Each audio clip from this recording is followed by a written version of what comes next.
Hello everybody, I'm the head coach of Lech Poznan. I invite you into a small interview with me. I hope you will all enjoy it.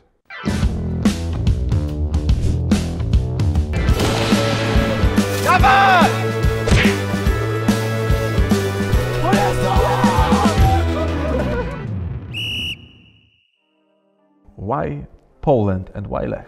Because it's not so obvious destination for a coach from Denmark. No, I think I'm probably the first Danish coach in ekstraklasa. As I remember it, there has been some players also in this club, of course, but it's not very known in Denmark, to be honest. But I think it's exciting. I think the level is quite good here. So for me, it's also kind of an experience, something new, something that is also, if you look at the culture, a bit different to what I'm used to in Denmark, of course. So for me, it was a nice experience, a nice challenge to come down here. Half a year before, I was in kind of a study trip just on my own here in Poland, and I was visiting Poland and I was watching some other games.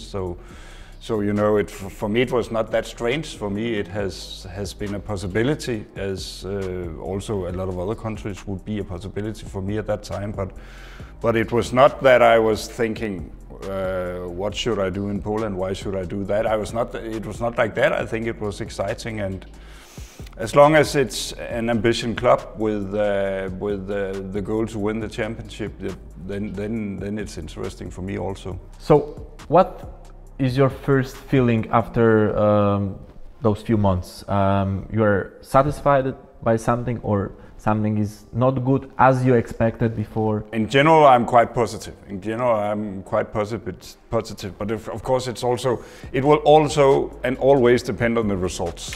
Yeah. So when we have good results, everything is good. That's the way it is in football. And if we have more bad results, then a lot of things should be changed probably. But you know, in general, I'm satisfied. I think we have a good squad. We have nice facilities in general, I would say, and good possibilities to develop the players and the team. Where I'm not totally satisfied, then it will be something that we will discuss internally, and not something that I will discuss with the media. So, no, in general, I'm quite satisfied and happy here. Who gave you that knowledge about this managing people? I don't know. You born like rise with them? I don't know. There was no mentor or something? No. But I don't know. I don't think so. Of course, I have been inspired by a lot of managers that I have had, not in the football world, but outside the football world. Can you tell me the names? Yeah, I could, but I will not, because you will not know them, and nobody will know them. Tell me, this is interesting. No, I will not. No, okay. I will not mention names. But of course, there have been. But they are not like popular, like. No, but you know, I was working in the bank. I have a lot of good managers in the bank, for example. Okay, so not only from sport. No, actually not from sport. I get most of my experience outside sport. What was your position in bank? I was vice president, so I was quite high. Yeah.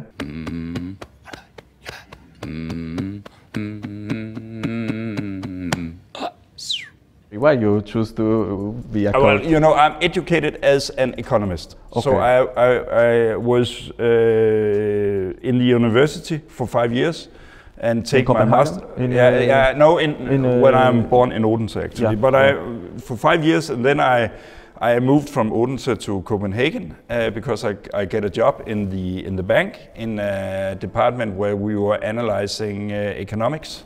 Development, you know, interest rates, stock prices and stuff like that. And then I was moved, after 5 years, I moved to the HR department, where I was also having a lot with the compensation. HR? HR, working with the, you know, incentives, compensation, bonus programs. And then how you became a vice president? Because this is... Yeah, but I was just like you're growing and growing. Yeah. There is a question, important one, I guess. Can you say directly that goal for that season is a championship? Yeah, it is. I can say that the goal for the season is the championship. I can absolutely not guarantee you that we will win, but we will do everything we can, and that is the goal. There is a question. What do you think about prices in Poland, because they're much lower than in Denmark, I guess? Yeah, they are actually much lower. So that's nice, of course. It's quite cheap to live here compared to living in Denmark in general. But yeah. You know, I don't, to be honest, I don't use that much money because I spend the most of my day in the club, so I don't have time to go out and use all the money. But of course, I also have to buy something from time to time, and it's quite cheap. Are you happy with the squad you have right now, and where you see some, needs to change in the future? No, in general, I'm quite happy. I think we have a good team. I think for me, it's about the composition of the teams, that we have qualified players in all positions, that we have the competition in the squad, and of course also the quality, so we can substitute the players if we have injuries, if we have suspensions, if we have, performance drop, and that is always possible for a player to go through that. It's enough to win championship, in your opinion? No, I cannot see why it shouldn't be enough, but it's not that I would say that we are much better than 4 or 5 other teams. I think it's more like, it's very even. It's a tough competition, and we also have other teams that are very good. So I cannot claim that we have the best squad in the league. I would not say that, but I think we have a very competitive squad. But will you push sport director during the winter break to make some transfer? And people are asking, maybe someone who can support Ishak, maybe someone who can support Pereira, maybe someone for the left defense. Yeah, but my job is to push every day. Yeah.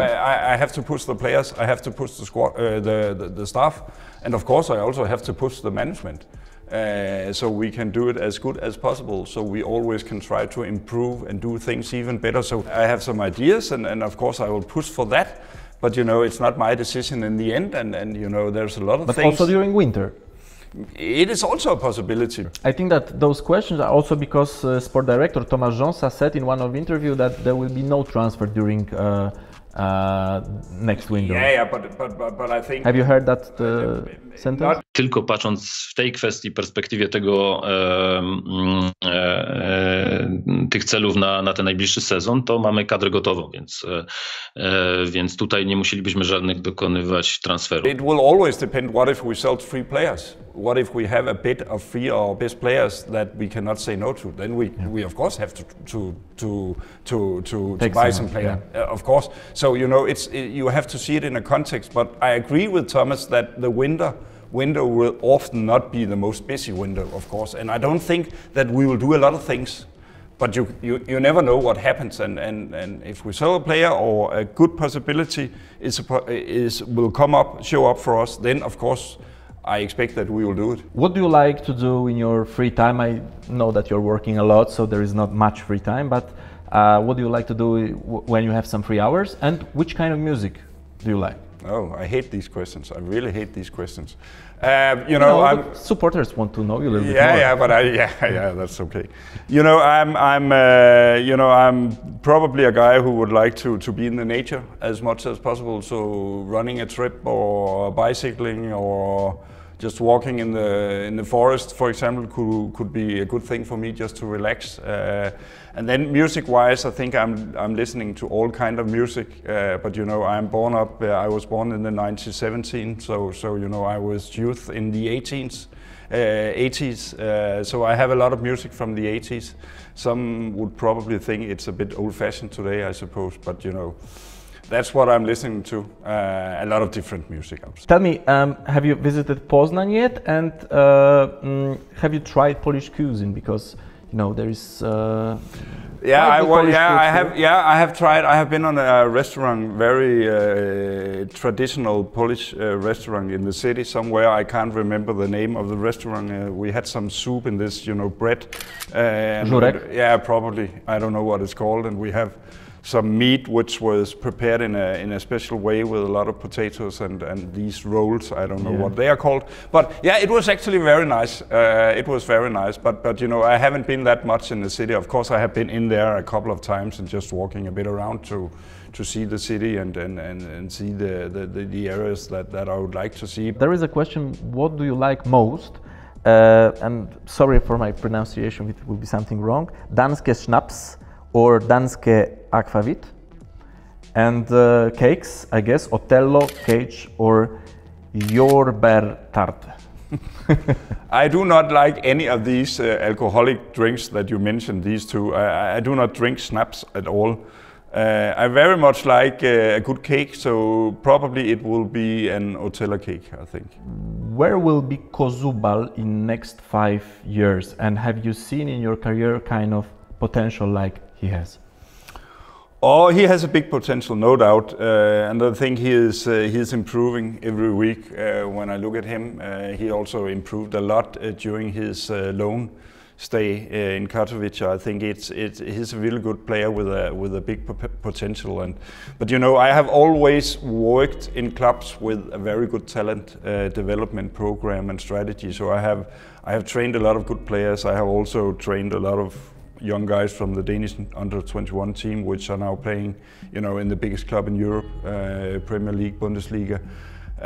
So I have seen a lot of talents, but he is. Who was the biggest in your career? I know this is a pretty hard question, but maybe you can. But it's so difficult. Names. But I think Andreas Christensen, now playing in Barcelona, central defender, is probably one of the best I have had. I had him a bit at the under-21 team, but there's a lot of good players. I think we had now maybe 5 or 6 players playing in the Premier League. So no, you know, there's a lot of good players. But coming back to Kozubal, he is a very good player. He's very talented. He is also on the top of my list, I would say.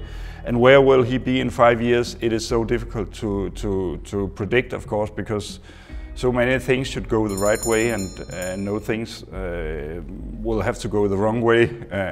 You know, it's difficult, but I would expect he should be able to play in one of the top 5 leagues in Europe. I think that is a possibility for him. This is funny because that question, it was asked like 10 times or something like this.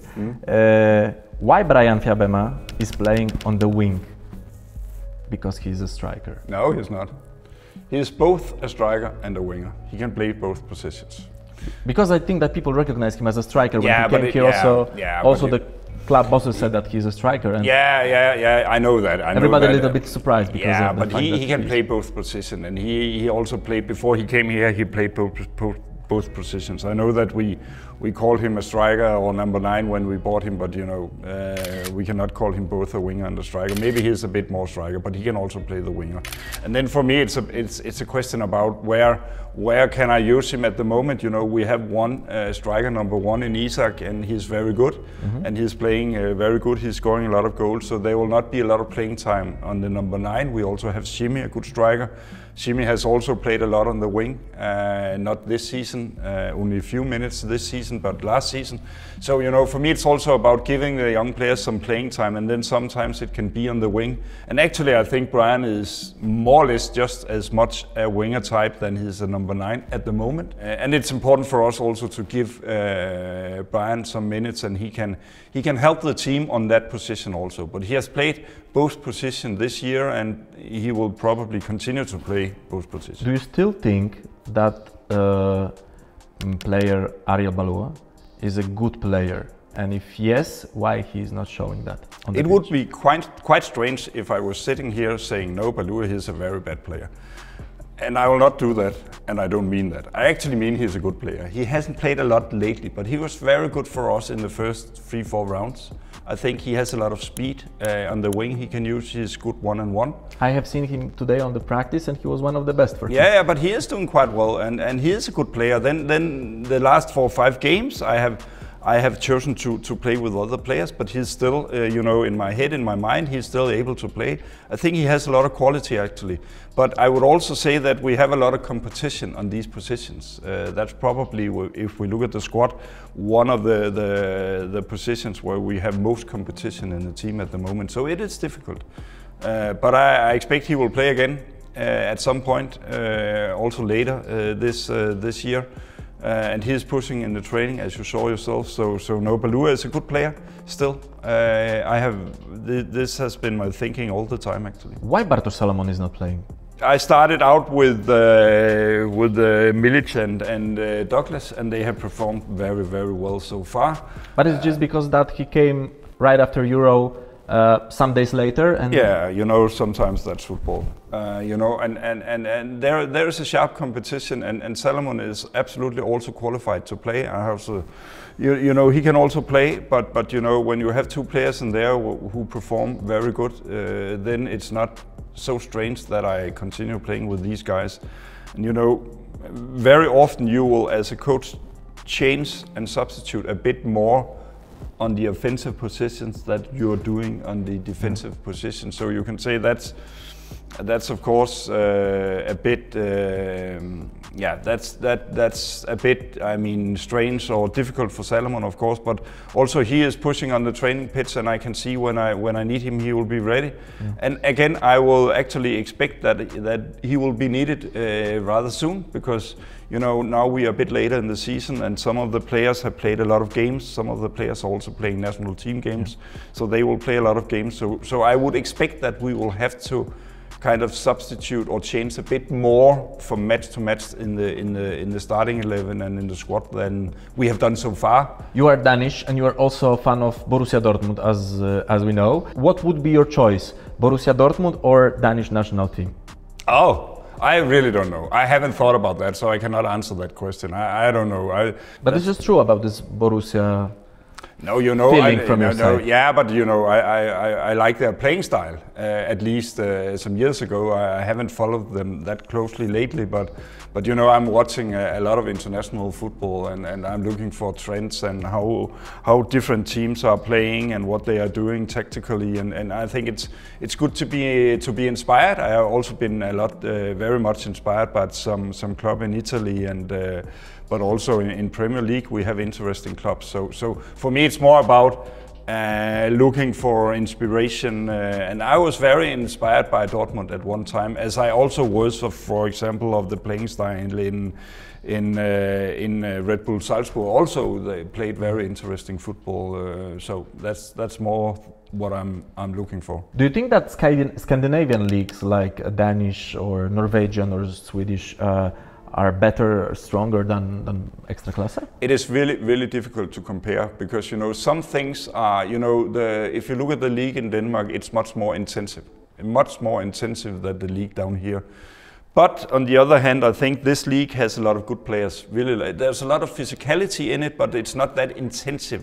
If you look at the physical, the running, the high intense running, the sprinting running, it's rather low intensive. But I still think there's a lot of quality players. And you know, if we look at some of the European games, I mean, Legia, they beat out Brøndby.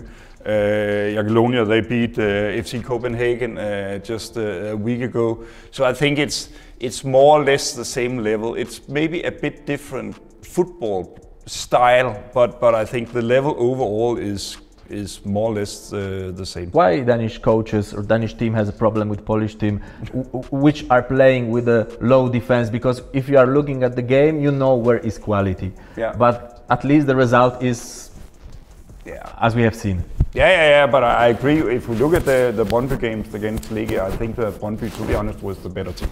Yeah. Over 2 matches, I think they were the better team, but they lose, and we have to respect that. Also, the game in Parken, Jagiellonia against FCK. It's pretty hard to say that Jagiellonia was the better team. No, they were not. Yeah. But you know, and they have won. Yeah, but you know, my experience with Polish teams is that they are extremely difficult to beat. They are extremely difficult to beat because they are normally very good organized. And they are working very, very hard, and they are playing with this physical appearance where they are strong in the duels, and they are quite good in counter-attacking also. So a lot of the teams, especially when they are playing Europe, have these qualities where they are very difficult to beat, and you just have to give just a bit of time and space, and then they will score. And it's good qualities to have as a team when you're playing in Europe. Some question close to the game against Motor Lublin, Samuel Mraz, your ex-player, scored you twice. Yeah. Were you surprised? Yeah. Any conversation with him after the game? You know, I talked to him very short before the game, and we agreed to talk after the game. But I was so disappointed, so I went directly to the dressing room. So the day after the game, I wrote him. I texted him with a message. And he wrote back, so we have a small conversation there. But of course, was it nice? Yeah, no, it is nice. You know, Samuel, he's a good guy, and he's a very professional player, and of course, he's doing his job, and I'm trying to do my job. But we, you know, it's important for me also to show the respect every time, also for the opponents, for my former players. Of course, I would really like to have a win in that game, but it was not possible, and then. You know, then I think it's okay to congratulate him with the goals, because it was two very nice goals, even though I kind of hate him for it, but you know, that's the way it is. Last days, you were complaining a little bit about the situation of the pitch. It wasn't such a good during the game against... No, it was a bad pitch. Yeah. You said directly. Yeah. But do you have a clue how pitches in Poland are looking like in this period, like from December until March, because it never looks perfect. So maybe this is not your first disappointment, to be honest. No, but it's not because that I am not used to bad pitches. We also have in Denmark from time to time bad pitches, but you know, the problem was more here that the pitch in 2 weeks where we didn't play went from being very good to very bad. And that was a bit surprising for us, and it was difficult for the players to play the kind of game we would like to play. So that was just what I said, but of course we know that in the winter time and in the spring, of course the pitches will not have the same quality as in the summer. That's natural.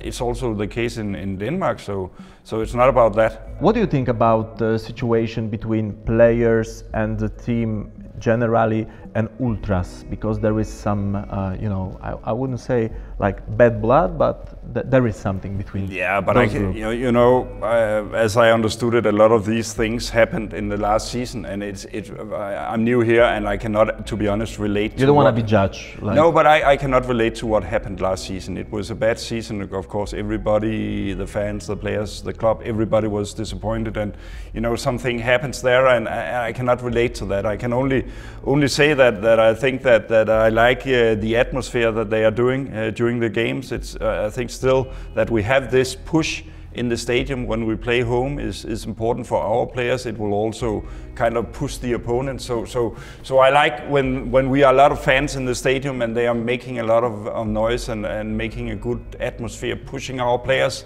forward, pushing opponents backwards, so to speak. And the atmosphere is amazing here. Yeah, but I really like the atmosphere, and I would like as many as possible in the stadium. So we have this atmosphere. I really like it.